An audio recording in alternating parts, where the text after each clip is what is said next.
every human acts, speaks in the way that corresponds to their state of consciousness at that moment. Sometimes you encounter humans, it's very common for humans to fluctuate between being relatively more conscious and quite unconscious. So you might meet the same person that you know well or family member in 2 or 3 or more different modalities of consciousness, as you might know. And when you're having breakfast in the morning and the family member or your roommate is coming down the stairs, you never know who is coming down the stairs that morning.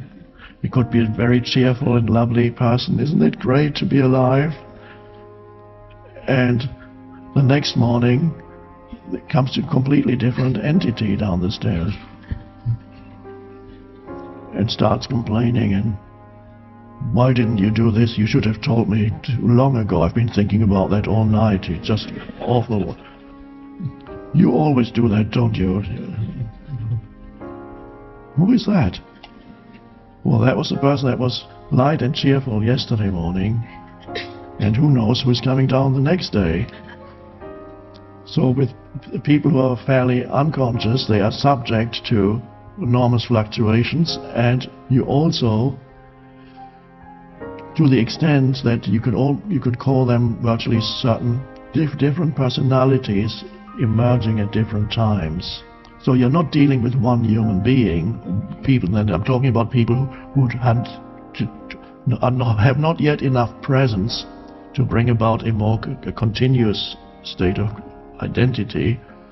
So you have all these people, and then you might talk to one person and he says, okay, I'm now very clear in my mind what I want, and I promise you those things that I did yesterday, 2 days ago, this will never happen again. I'm really become very clear now. It's all sorted out in my mind.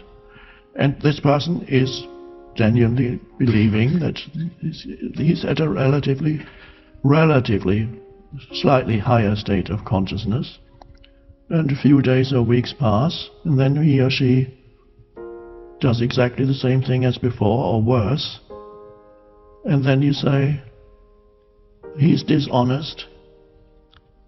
He lied to me. He said he wouldn't do that again. He betrayed my trust. I trusted him. We had a long talk. I started to trust him again. And then what did he do? He turned around and did the same thing, and worse.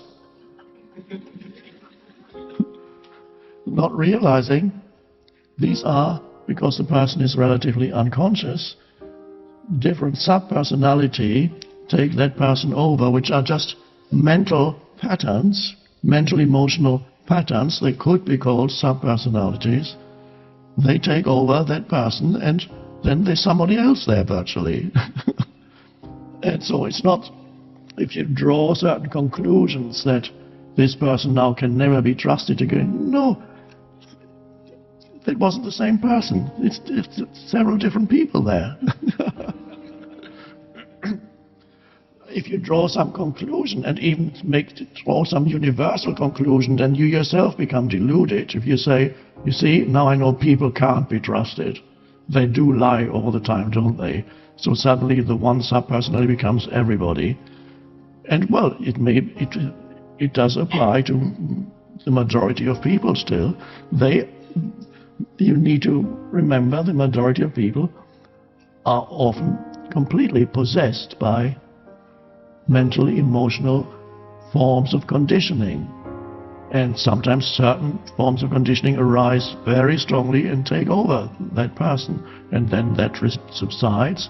There's a little bit of, perhaps occasionally a little bit of awareness there, before the next wave of conditioning comes and takes that person over.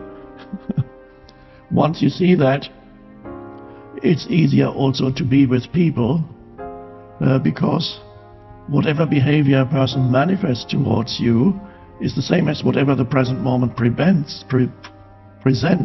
It cannot be otherwise. At this present moment, nobody can act beyond their state of consciousness at this moment.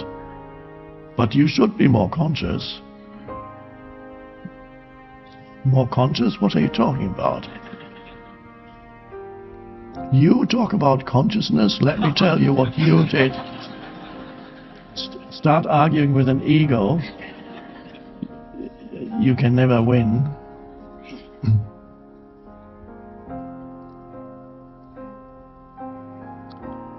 So, dealing with your mind, life is difficult, yes. People are difficult, yes. Situations are often difficult, yes. But they are much less difficult if your mind does not amplify the problems that you encounter and the people that you encounter in your life. That already takes away a huge burden, so that your mind no longer complains and has those patterns that deny what is, and that weaves huge stories around people and events, and about the past and about the future, the worry, the regret, the anxiety. These are all mental events that these do not have to be part of the difficulty of life. These can be transcended here and now. What then remains is the actual, and once you have tackled the problem-making dysfunction of your mind, and this is of course what we are all here, one of the reasons why we are here, and that is part of the spiritual awakening.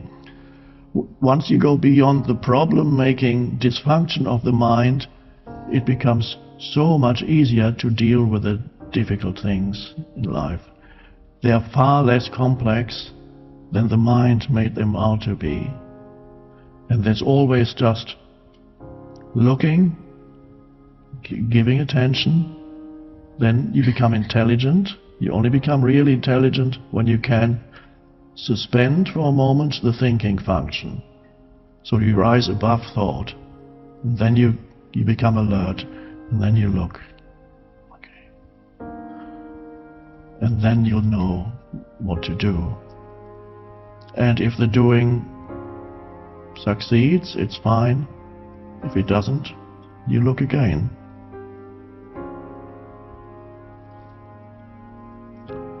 It's the art of living.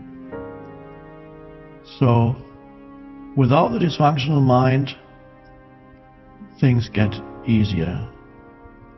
The dysfunctional mind isn't there anymore when you accept the isness of the present moment.